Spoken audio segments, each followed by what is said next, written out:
Hello, and welcome. I'm so glad you've found your way to Golden Era Stories, your quiet sanctuary from the modern world.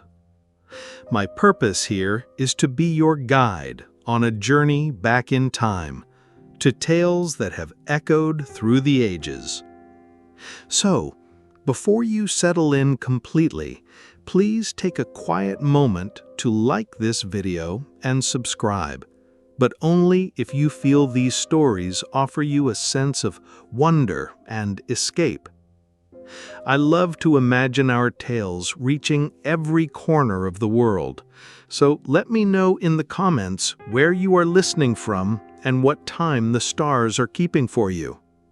It truly makes our community feel as timeless as the stories themselves. Now, find your quiet corner, dim the lights, and let the noise of today fade away. The tapestry is ready. The threads are spun. Let our journey into the past begin. Our journey tonight begins before the world had a shape, before the first sunrise. We travel to a time of profound silence to hear the tale of the song that built the mountains.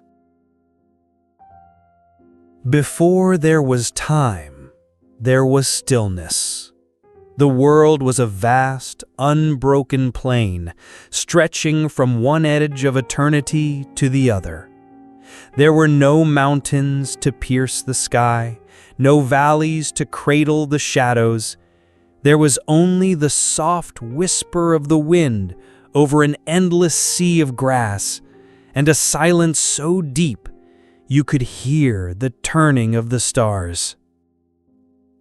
In the heart of this great, flat expanse dwelled the first singer. It was not a creature of flesh or bone. It was a being of pure, solitary thought, as ancient and as vast as the world itself. It had no name, for there was no one to speak it. It had no form, for there was nothing to see it. It knew the texture of the wind, the scent of the damp earth, and the cold light of the distant nebulae, but it had never known the sound of a voice or the comfort of a reply. The singer was not sad, for it did not know what sadness was, but a feeling, like a slow, rising tide, grew within it, a sense of incompleteness, a deep, quiet longing for something more than the whisper of the wind, a desire for a companion in the great silent emptiness. For countless ages, it held this feeling within itself as the stars wheeled overhead in their silent dance.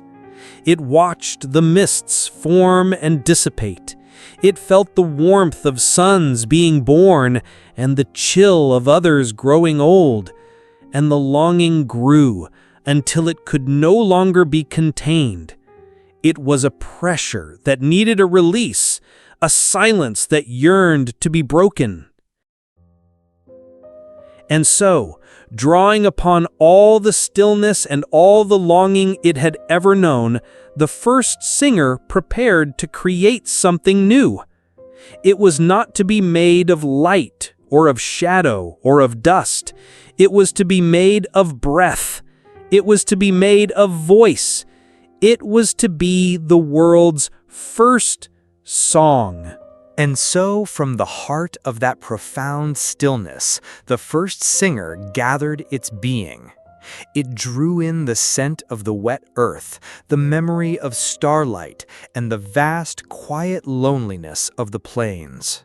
It held it all for a long moment, a silent breath that lasted an age. Then it released it. It was not a word, it was a single, perfect note. A sound so low and deep, it was more of a vibration than a melody. It did not shatter the silence, but gave it a center. The note traveled out across the world, not as a wave of sound, but as a ripple in the fabric of reality itself. The endless sea of grass shimmered as it passed. The mists in the lowlands parted before it, and the light from the distant stars seemed to bend and soften in its presence.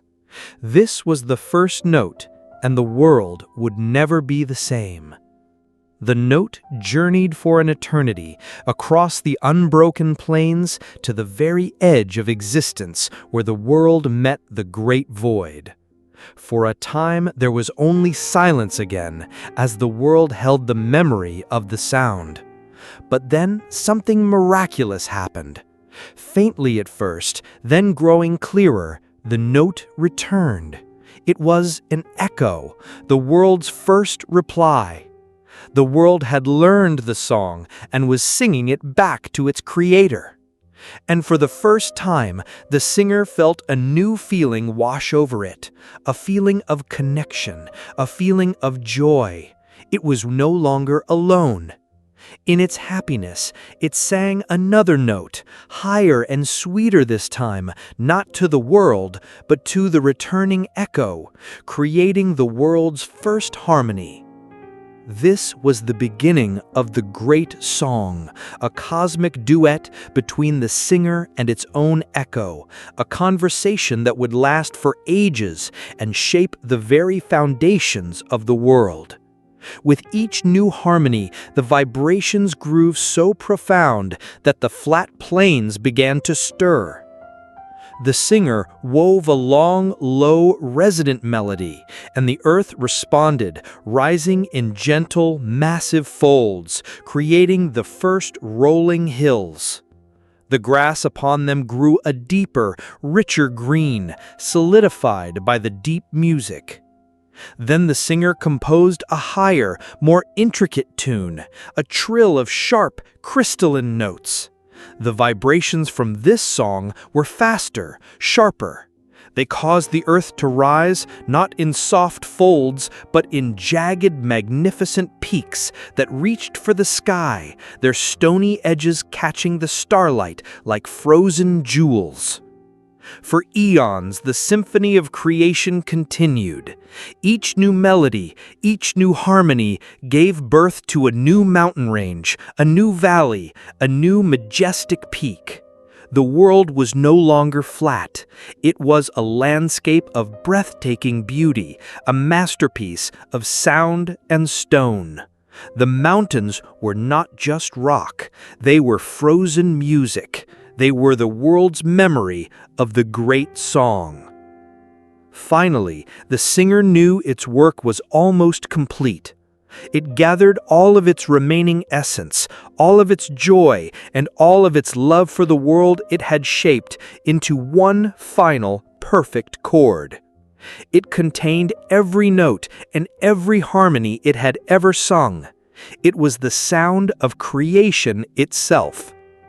When it released this final chord, the earth rose one last time, higher and more majestic than ever before, creating the great Mother Mountain, whose peak was so high that it was dusted with the silver of the stars. And with that final perfect note, the singer fell silent. Its energy was spent, its essence poured into the stone. It did not die, but became one with its creation. Its consciousness was now the deep, silent life force within the mountains, a quiet presence that would endure for all time. Ages passed, the world filled with life, and the great song became a forgotten myth. But a few were still born with a quietness in their soul that could feel the ancient echoes. They were called the listeners. Our story ends with one such listener, a young woman named Elara, who traveled to the base of the great Mother Mountain. She did not come to conquer it, but to listen. She sat at its base for days in silent meditation, until the noise of her own thoughts faded away. She placed her palm against the cool, ancient stone, and she felt it. A deep, slow, and almost imperceptible vibration, the last fading resonance of the great song. She did not hear it with her ears, but with her heart. She felt the first singer's loneliness, the joy of the first echo, and the profound peace of the final, silent chord. And there, curled up at the base of a mountain made of music, listening to the silent, eternal song of the world, Ilara finally found her own perfect peace. We now leave the echoes in the stone and travel to the very top of the world, to a place of endless night and frozen starlight, where a different kind of creation unfolds in the quiet dark. Our second saga is the story of the Gardener of the Northern Lights. There is a place at the very top of the world, so far north that the sun is a distant memory for half the year. It is a land of profound silence, dressed in a thick blanket of pristine white snow. A place where the air is so cold and clear it feels like you could reach out and touch the stars. In this immense and lonely quiet, where the world of mortals meets the edge of the cosmos, lies a secret garden. The garden is not grown in soil, but in fields of frozen starlight. And its keeper is Silas, the gardener. He is not a man of flesh and blood, but a solitary, ancient being woven from the frost and the deep violet light of the winter sky. He does not feel the cold. He does not know loneliness. His purpose is as simple and as eternal as the turning of the earth, to tend his garden. His plants are not of root and stem, but of pure, living light. Along the frozen pathways grow the frost lilies, whose petals are not solid, but are shimmering, translucent curtains of pale green light that sway in an unseen celestial breeze. In the center of the garden bloom the solar orchids, magnificent flowers that slowly pulse with a deep, calming violet and a soft, gentle pink, like the last embers of a dying star. The work of the gardener is quiet and deliberate. He moves through his silent garden, his touch gentle. He straightens a bent petal of a frost lily, its light flowing over his crystalline hands. He coaxes a new solar orchid to open, its soft pulse a silent thank you. His greatest task, however, is the harvest. When the solar winds blow down from the heavens, bringing whispers from distant suns, Silas knows it is time. He takes a large, soft brush made from the collected filaments of a comet's tail, and he gently brushes the heads of the most vibrant flowers. With each touch, the flowers release their pollen, not a dust of powder, but a fine, shimmering dust of pure, colored light. This luminous pollen rises from the garden, caught by the solar winds, and is carried high into the atmosphere. And down below, the mortals who live at the edge of the world look up in wonder, and they call it the Aurora Borealis, the lights of the north.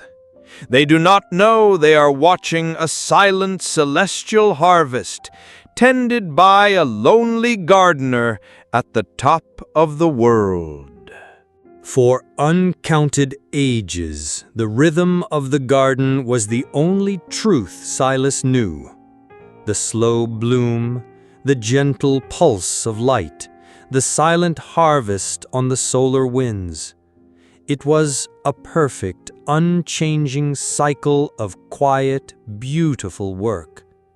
He knew every plant, every petal, every shimmer of light, as a musician knows the notes of a beloved song. At the very heart of the garden grew the most important flower of all, the heart bloom.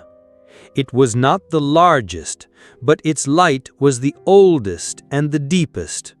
From its core, the most profound violets and royal purples pulsed outwards, the anchor for all the other colors in the sky.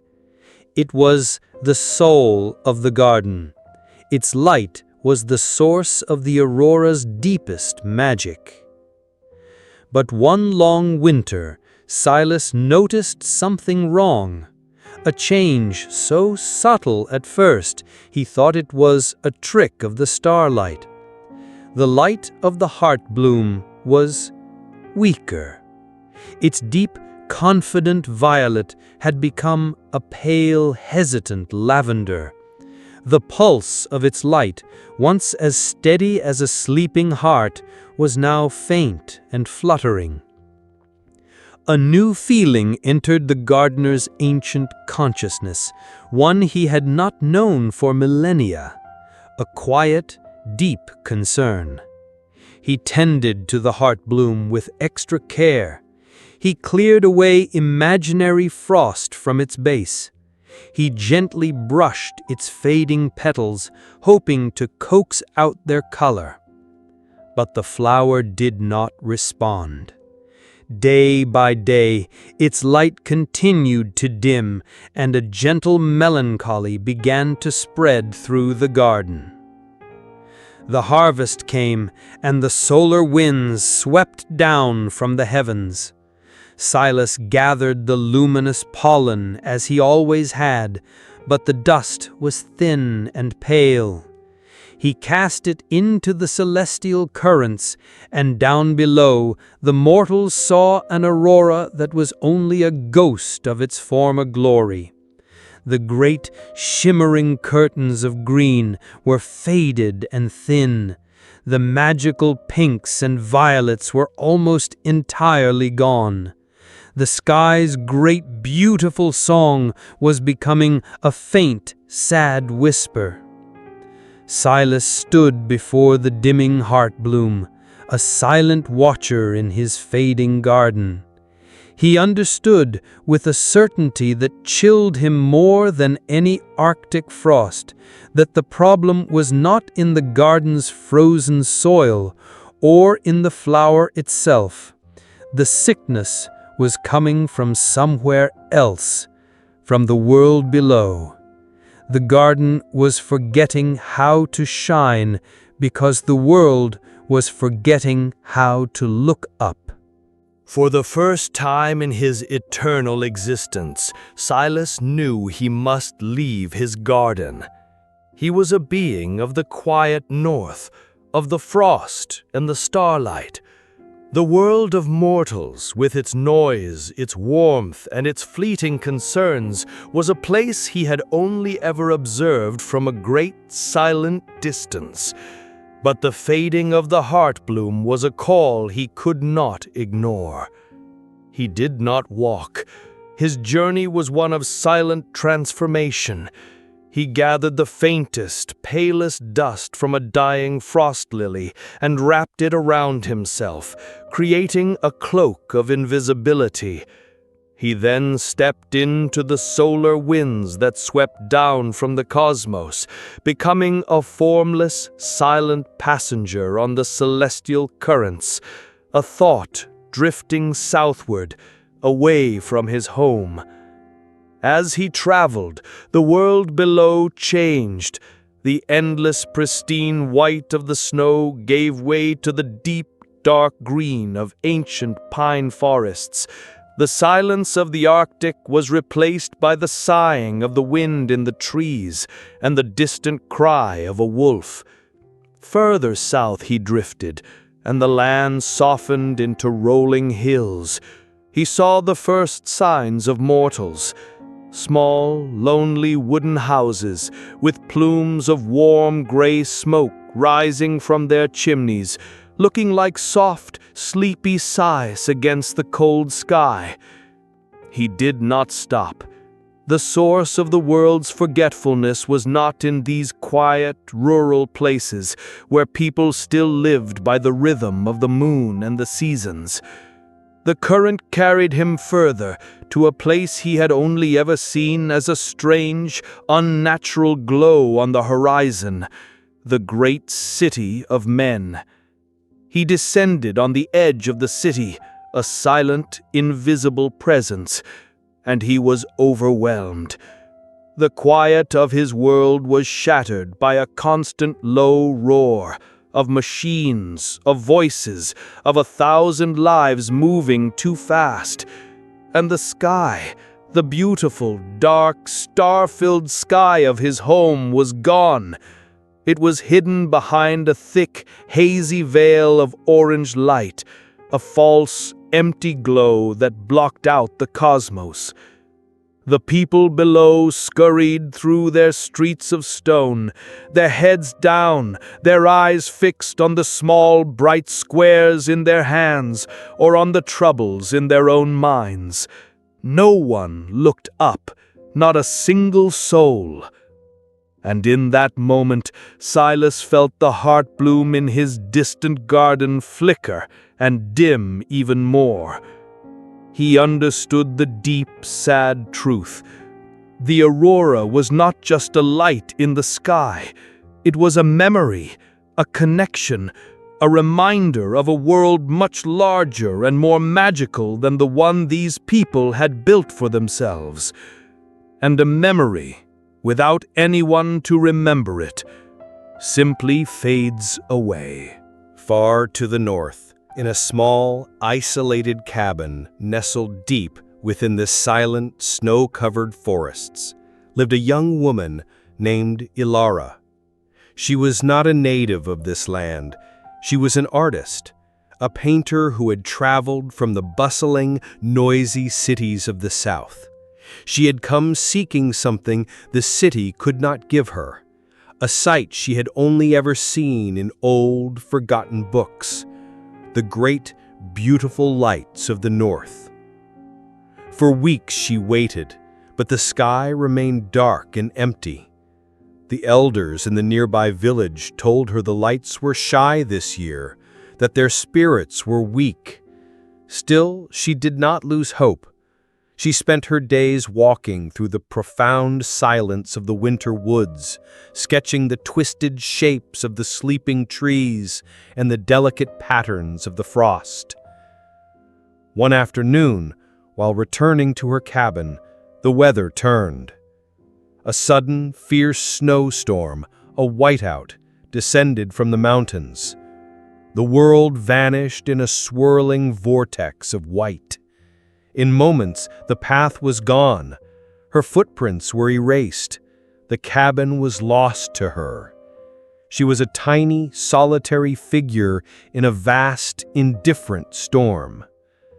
She wandered for what felt like hours, the cold seeping deep into her bones.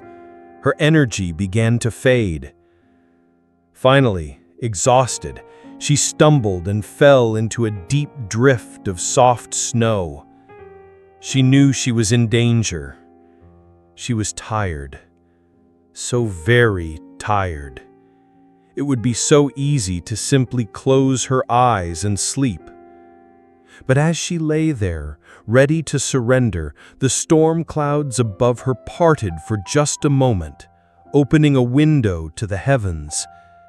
And she saw it. Faint, pale, a ghostly shimmering curtain of the softest green light slowly waving in the silent, frozen sky. It was the aurora, the faded, weakened aurora from Silas's garden.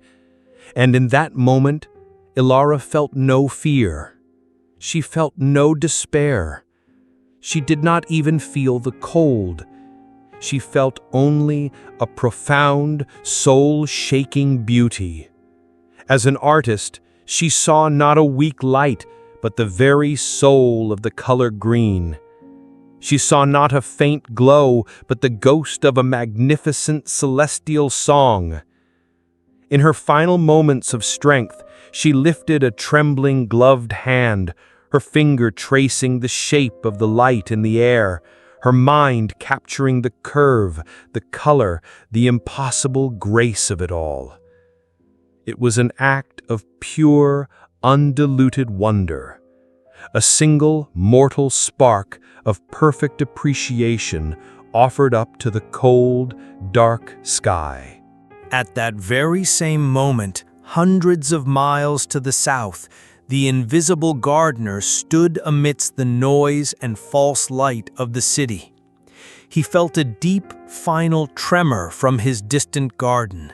The light of the heart bloom was about to go out forever. An age of magic was about to end. He closed his ancient eyes, a being of frost and starlight, ready to accept the coming of the great final silence. But then he felt something new, faintly at first, then growing stronger. A tiny, warm, and utterly unfamiliar energy entering the world's consciousness. It was not the grand, cold power of a star, nor the slow, deep magic of the earth. It was something small and personal and pure. It felt like hope. In the frozen north, as Aurora, the artist, lay in the snow, her final act of wonder did not fade. It became a tangible thing, a tiny shimmering spark of golden light, the color of a candle flame, lifted from her heart and rose into the sky. It was the pure, distilled essence of a human's admiration for beauty, a prayer made not of words, but of feeling. The spark, small as it is, it was caught by the same celestial currents that carried the aurora's light. The solar winds, which had carried only pale, sad colors for so long, now had a new passenger. The spark began its journey north, a tiny, warm beacon of purpose, racing over the frozen forests and the dark, sleeping mountains. Silas felt the spark traveling, and for the first time, he understood. The garden was not fading from a lack of magic, but from a lack of meaning. It had no one to shine for. This spark, this was the answer. It was a gift from the mortal world, a single perfect moment of connection. The spark of wonder arrived at the top of the world. It passed over the silent waiting garden, bypassing the pale frost lilies and the dimming solar orchids. It was drawn with perfect, unerring purpose to the very heart of the garden's gentle sickness. It hovered for a moment, a single golden point of light over the center of the great fading heart bloom, and then it descended. As the tiny, golden spark of wonder touched the center of the heart bloom, there was no sound, no explosion of power. Instead, a gentle, silent pulse of warm, golden light radiated outwards from the flower's core, like a drop of honey slowly dissolving in cool water. This new, warm light flowed through the faint violet veins of the flower's petals, healing them, nourishing them. The pale lavender color deepened, returning to a rich, profound violet, but now it was interwoven with shimmering, living threads of pure gold. The flower was not just restored, it was reborn, more beautiful and more powerful than ever before. This wave of new life flowed from the heart bloom and spread throughout the entire garden. The frost lilies began to glow a vibrant emerald green.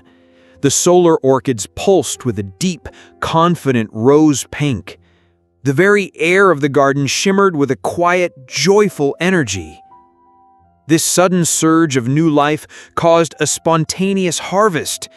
A great, shimmering cloud of luminous pollen, now infused with the new color of gold, rose from the garden and was caught by the waiting solar winds.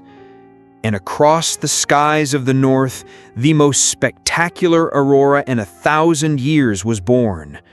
It was not just a curtain of green, but vast, slow-moving rivers of violet, pink, and for the first time, a warm, beautiful, and profoundly hopeful gold. Far to the south, Silas felt the wave of warmth and joy from his reborn garden. He saw the new golden color in his mind's eye and understood. The connection was restored. A quiet, ancient gratitude filled his being. A thank you sent out to the unknown mortal who had reminded his garden what it felt like to be seen. In the Arctic snow, the brilliant light of the new aurora descended upon Ilara. The light was not just beautiful, it was warm. A gentle, magical warmth that pushed back the deadly cold of the storm and seeped into her weary limbs. It gave her just enough strength to stir, to open her eyes and witness the magnificent, impossible sky she had helped to create. The light was so bright, it illuminated the entire landscape in a soft, ethereal glow.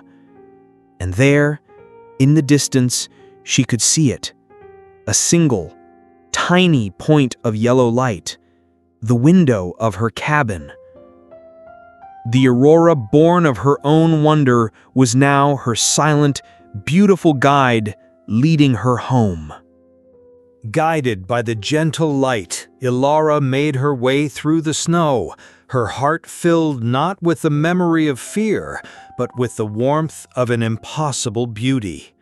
As she reached the door of her small wooden cabin, the last of the snowstorm settled, and a profound, peaceful quiet fell over the land. Inside, safe and warm, she did not rest. She felt an inspiration so powerful it was a song in her blood. She worked through the night, not from memory, but as if the aurora itself was guiding her hand, painting with colors she had never known how to mix before. Far away, Silas the gardener felt the new, steady golden pulse of his garden, a rhythm now in perfect harmony with the world below. His work in the city was done. He dissolved back into a formless thought and rode the celestial currents home, back to the silent sanctuary at the top of the world. He returned to a garden transformed.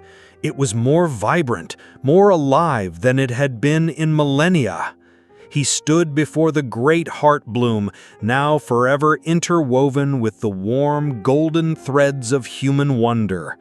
And he understood the new, beautiful truth. He was the gardener who tended the light, but the mortals below, with their dreams, their art, and their boundless capacity for wonder, they were the ones who provided the seeds for new colors. His eternal duty was no longer a solitary one, but a silent, beautiful partnership. And so the new cycle began. In the south, Ilara shared her art with the world. Her paintings of the aurora seemed to glow with a real magical light, reminding people to look up, to remember the magic in their own sky. And at the very top of the world, Silas continued to tend his celestial garden, gathering the faint, beautiful sparks of wonder that now drifted up to him nightly from the dreaming world below. He would weave them into his flowers, creating new, impossible colors, and cast them into the sky for all to see.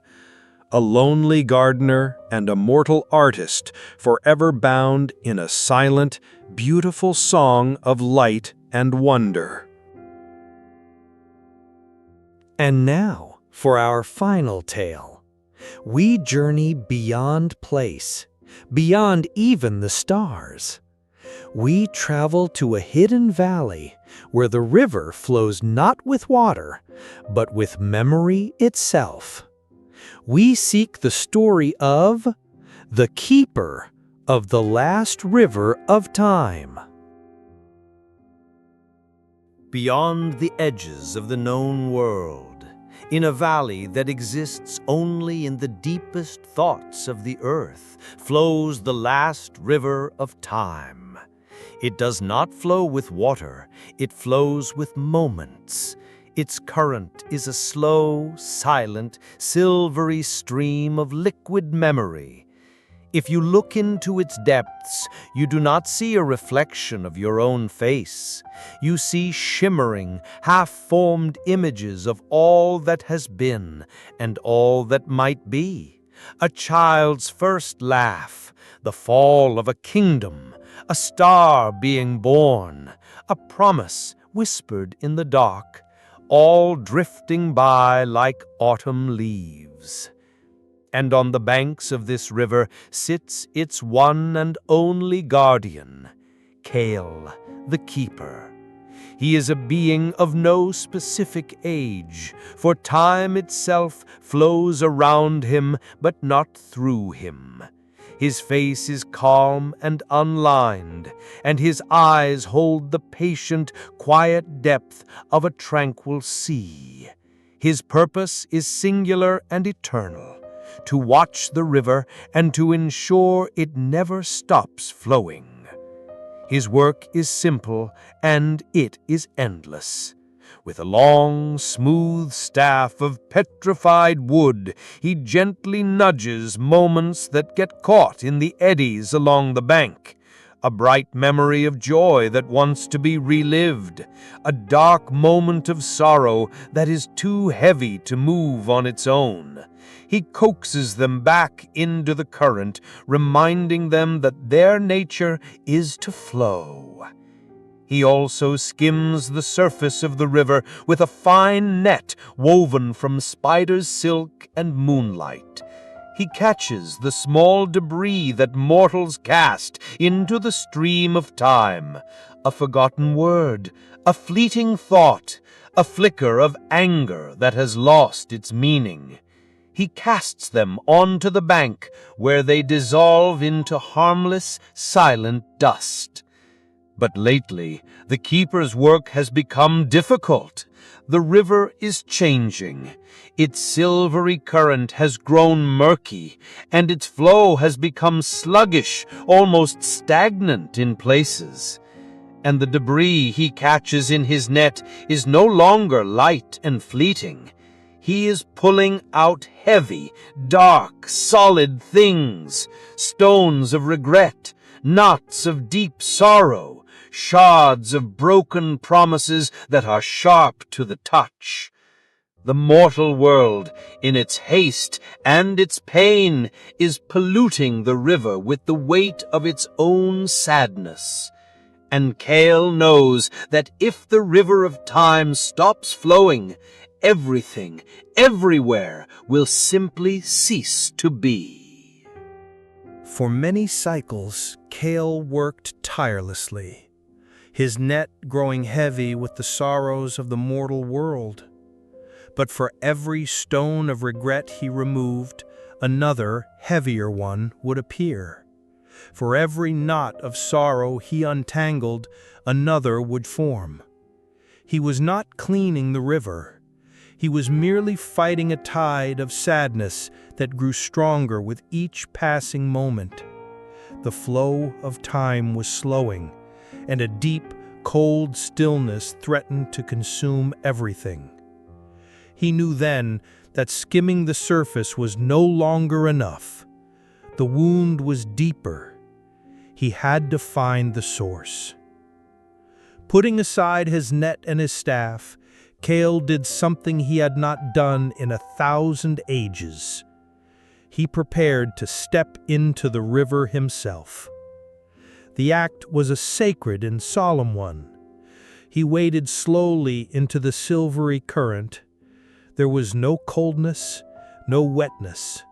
The sensation was of stepping into pure memory, a gentle, immense pressure of 1,000,000 forgotten moments all at once. The whispers of the past and the echoes of the future flowed around him. But as the keeper, he was anchored to the eternal now, an unshakable stone in the current. He stood waist-deep in the river of all that was, and he closed his eyes. He stopped looking and began to feel. He let his hands drift in the current, listening for the source of the pollution. He could feel the light, happy memories brush past him like silk. He could feel the neutral, everyday moments flow by like smooth, cool water. But beneath them, he felt the other current, a cold, heavy, and sluggish flow that pulled at the riverbed. It was a current of pure, collective regret, the source of all the dark, heavy stones. With a quiet resolve, Kale turned his body and began the long, slow journey upstream, walking against the current of the world's deepest sorrow, determined to find its wounded heart. For a timeless time, Kale walked against the heavy flow of sorrow. The moments that brushed against him grew older, more fundamental.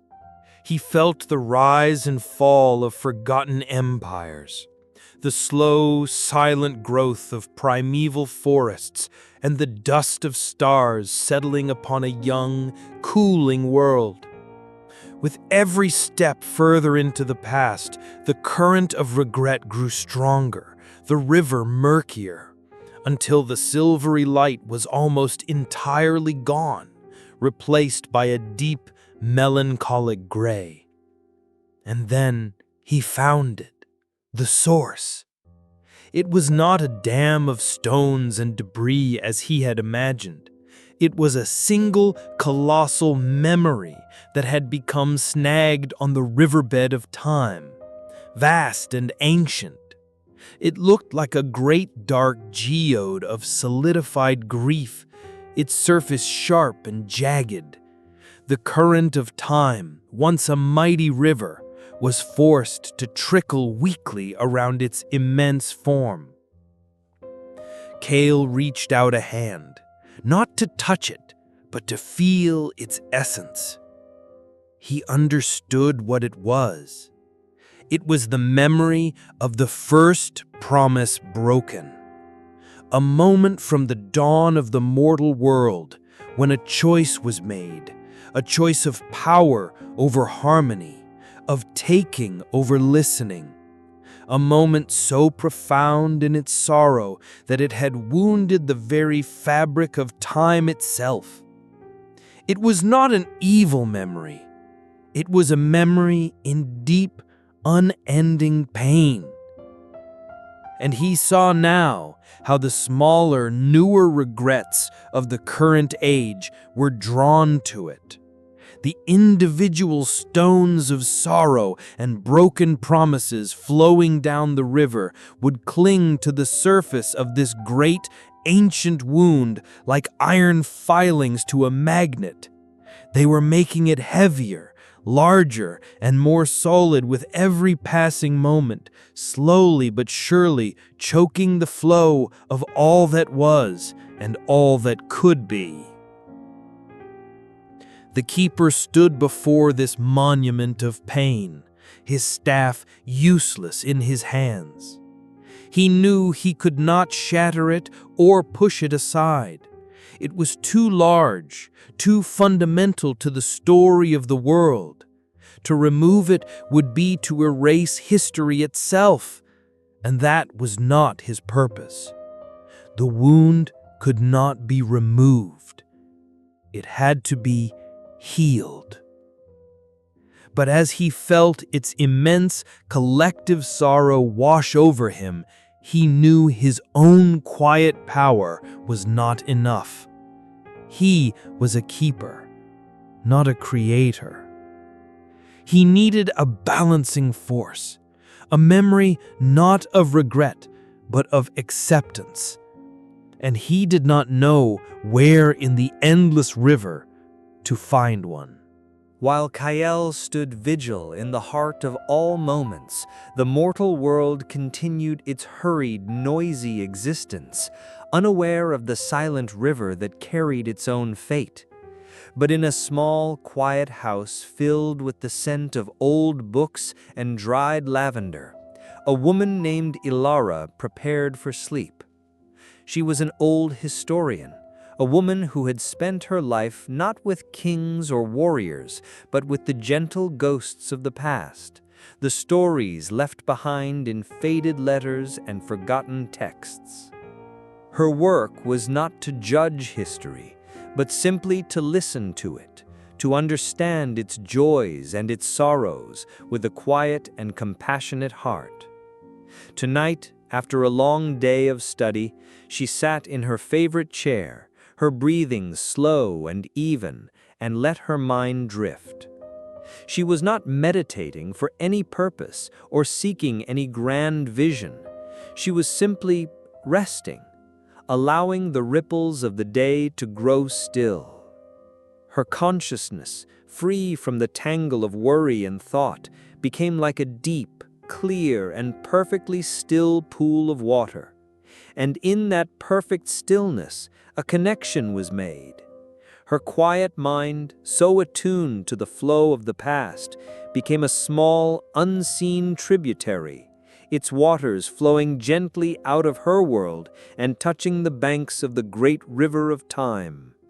In her deep state of rest, Ilara dreamt. It was not a dream of people or places, but of a feeling. She dreamt of a slow, silvery river and a sense of profound, ancient peace. It was a fleeting, abstract vision, but it filled her sleeping soul with a deep sense of calm. And Kael, standing in despair before the wounded memory, felt it, a new, clean current trickling gently into his timeless valley. It was not a memory of a great deed or a powerful event. It was the pure, unburdened essence of a mortal mind at peace, a feeling of quiet contemplation and acceptance, free from all regret. He did not see Ilara, but he felt her presence as this clear, gentle stream, and with a slow, dawning sense of hope, he realized that this was it. This was the balancing force, not a great power to fight the sorrow, but a quiet peace to soothe it. Kael knew he must act, but with the utmost care. To expose a mortal mind directly to the raw, undiluted sorrow of the wounded memory would be to shatter it. The healing had to be as gentle as a whisper. He lifted his ancient staff of petrified wood, its surface as smooth as the river stones. He did not point it as a weapon, but held it as a bridge. He gently placed the tip of the staff into the small, clear tributary that was the sleeping historian's mind. The water there was cool and calm. Then he rested the other end of the staff against the vast, dark, crystalline surface of the wounded memory. The staff became a conduit, a connection between the world's deepest wound and a mortal's quietest peace. Through the staff, he drew a single, controlled trickle of the ancient sorrow. It was not a flood, but one single dark gray thread of pure regret. This thread flowed gently through the staff and entered the clear pool of Ilara's dreaming mind. The water there was cool and calm. In her dream, Ilara saw it. The peaceful, silvery river of her slumber now had a single dark gray thread drifting in its current. She felt no fear. She felt no sadness. As a historian, she simply watched it with a calm, quiet curiosity. It was a part of the river's story, a sad chapter, but a chapter nonetheless. She did not fight it or reject it. She simply observed it, and in her quiet, scholarly way, she accepted it. And her simple, compassionate act of acceptance was the cleansing balm. The moment she acknowledged the gray thread without judgment, it began to change. Its heavy, sorrowful weight dissolved. Its sharp, painful edges softened. The memory was not erased, but it was soothed. This healed, softened memory then flowed back out of her consciousness, through the staff, and touched the surface of the great wounded memory. Where the healed thread touched the dark, jagged crystal, a small point began to soften and glow with a clean, silvery light. It was the first sign of healing, a single drop of peace in an ocean of ancient pain. Kale knew the ritual was working. It would take time, but the healing of the river of time had begun. For a period that had no name, Kale held his vigil, his staff acting as a bridge between sorrow and peace. He patiently guided one thread of pain after another into the quiet pool of the mortal's dream, and watched as each one was returned, softened and soothed by her simple, unwitting acceptance. He was not rushing. Time itself was the patient, and its healing could not be hurried. Slowly, majestically, the great wounded memory began to transform. With every healed thread that returned to it, another point of silver light would bloom upon its dark surface. Over time, the sharp, jagged edges of the great crystal softened, worn smooth by the gentle flow of compassion. Its deep, sorrowful gray was slowly replaced by a tranquil, shimmering silver, glowing with a soft, steady, internal light. It was no longer a wound. It was now a scar, a beautiful, silvery reminder of a sorrow that had been acknowledged and finally healed. As its pain subsided, it released its hold on all the smaller stones of regret that had clung to it for so long. Freed, these smaller sorrows dissolved in the now cleansing waters of the river, returning to the harmless, silent dust of forgotten moments. The river, now unimpeded, began to flow freely once more. Its current quickened from a sluggish crawl to a smooth, graceful, powerful glide. Its murky waters cleared, returning to their brilliant, silvery essence, filled with the clear, shimmering light of all the moments of the world. Kale knew his work was done. He gently lifted his staff, and the connection to the mortal world faded. The quiet, clear tributary receded, its gift given. In her small, quiet house, Ilara the historian stirred and awoke from the most peaceful sleep of her life. She felt profoundly refreshed, filled with a sense of calm she could not explain. She held only the faintest, most beautiful dream of a slow, silvery river, a dream that would leave her with a feeling of deep peace for the rest of her days. And in the valley outside of time, Kale, the keeper, stood on the banks of the healed river, watching it flow with a silent, graceful power. His vigil would continue, but he now carried a new understanding. The river was not just a passive stream of events to be guarded, but a living thing, connected to the world it carried. And he knew now that even the oldest, deepest wound in time could be healed, not by a great and powerful magic, but by the quiet, unwitting peace of a single, compassionate heart.